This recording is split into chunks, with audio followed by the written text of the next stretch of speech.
நிலா மட்டும் ஒரு ரூபாய் கொடுக்காம ஓசிலே பார்ட்னர் ஆயிட்டாங்க. 5 லட்சம் ரூபாய் உன்னை நம்பி யாரா கொடுப்பா? லாபத்துக்காக பணத்தை திருடும் சோழன். ஹாய் ஃப்ரெண்ட்ஸ், எல்லாருக்கும் வணக்கம்.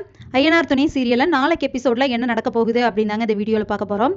பல்லவன் கிட்ட சோழன் பேசல அப்படின்னு சொல்லிட்டு நிலா வந்து சொல்கிறாங்க. பேச வந்து தப்பு பண்ணிட்டேன்னு சொல்கிறான்ல, அவங்ககிட்ட பேசுங்க அப்படின்னு சொல்லும்போது அப்போது பல்லவனும் வந்துட்டு சாரி நான் இனிமேல் இப்படி பண்ண மாட்டேன் அப்படின்னு சொல்லுமே அவங்க 2 பேரும் காம்ப்ரமைஸ் ஆயிடுறாங்க. அதுக்கப்புறமா வந்துட்டு வானதியை பாண்டியன் வந்து வெளியே கூட்டிகிட்டு போகிறாரு. ஃபஸ்ட்டு கோயிலுக்கு போகலாம் அப்படின்னு சொல்லிட்டு கோயிலில் சாமியெல்லாம் கும்பிட்டுட்டு அடுத்து படத்துக்கு போகலாம் அப்படின்னு சொல்கிறாரு. நீ எப்போ இருந்து இப்படி மாறின அப்படின்னு சொல்லிட்டு வானதி கேட்குறாங்க. ஏன் அப்பப்போ அப்படி பண்ணக்கூடாதா, வா போகலாம் அப்படின்னு சொல்லிட்டு கோயிலெல்லாம் பேசிகிட்டு இருக்காங்க. பேசிட்டு அடுத்து நம்ம படத்துக்கு போகலாம் அப்படின்னு சொல்லிட்டு பேசிகிட்டு இருக்காங்க. அதுக்கப்புறமா வந்துட்டு சந்தா வந்து சேரனுக்கு வந்து சாப்பாடு கொண்டு வந்திருக்காங்க. அப்போ அங்கே இருக்கிற கல்லெல்லாம் எடுத்து போட்டுட்ருக்காங்க. அப்போ அவர் திட்டுறாரு, இதெல்லாம் நீ செய்யக்கூடாது, இதெல்லாம் கஷ்டமான வேலை, நாங்கள் செய்வோம், எங்களுக்கு வேலை இதுதான், நீ செய்யக்கூடாது அப்படின்னு சொல்லிடுறாரு. அதுக்கப்புறமா வந்துட்டு நிலாவோட ஃப்ரெண்ட்ஸ் எல்லாம் சேர்ந்து அந்த கம்பெனி ஸ்டார்ட் பண்ணுறாங்க இல்லையா, அதுக்கு வந்து அவங்க ஃப்ரெண்டு வந்து சொல்கிறாங்க, நம்ம வந்து இந்த வீக்கில் 2 டேஸ்க்குள்ளே அந்த பால் காய்ச்சிடலாம், கம்பெனி ஸ்டார்ட் பண்ணிடலாம் அப்படின்னு சொல்கிறாங்க. இப்போ எல்லாத்துக்குமே ரொம்ப சந்தோஷம். அப்போ நிலா எல்லாருமே போயிருக்காங்க. அங்கே போயிட்டு பாலெல்லாம் காய்ச்சிடுறாங்க. அதுக்கப்புறமா அவங்க ஃப்ரெண்டு வந்து இங்கே 3 பேர்லேயும் கம்பெனி ரெஜிஸ்டர் பண்ணிட்டோம் அப்படின்னு சொல்கிறாங்க. அதை கேட்டு நிலா ரொம்ப சந்தோஷப்படுறாங்க.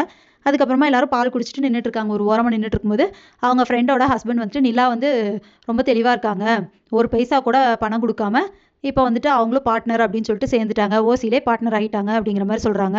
அதை கேட்டுட்டு நிலா ரொம்ப கஷ்டப்படுறாங்க.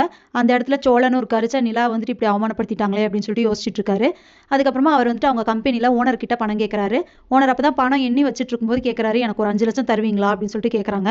அப்போ ஓனர் வந்துட்டு, ஏன்னா உனக்கு எந்த சோர்ஸுமே இல்லாமல் உன்னை நம்பி 5 லட்சம் எப்படி நான் தர முடியும், ஏன்னா விளையாடுறியா, போய் வேலையை பருப்போ அப்படின்னு சொல்லிடுறாரு. அதுக்கப்புறமா சோழன் வந்துட்டு அந்த இடத்துல நின்று யோசிக்கிறாரு. அந்த பணத்தை வந்து ஓனர் அந்த ட்ராவில் வச்சுட்டு கிளம்பிடுறாரு. ஸோ அந்த பணத்தை நம்ம எடுத்துகிட்டு போயிடலாம் அப்படின்னு சொல்லிட்டு அவர் என்ன பண்ணுறாருன்னா அந்த பணத்தை எடுத்து சட்டைக்குள்ளே வச்சுட்டு போயிடுறாரு. அதை கொண்டு போய் நிலா கிட்ட நான் வெளியே ஒருத்தங்கிட்ட வாங்கினேன் அப்படின்னு போய் சொல்லி கொடுக்க போகிறாரு. அதை கேட்ட நிலாவும் சந்தோஷப்பட்டு அவங்க ஃப்ரெண்டுக்கு வந்து கொடுத்துருவாங்க. ஸோ அவங்களும் இனிமேல் பணம் கொடுத்து தான் பார்ட்னர் அப்படிங்கிற மாதிரி கொடுத்துடலாம் அப்படின்னு சொல்லிட்டு கொடுக்க போகிறாங்க.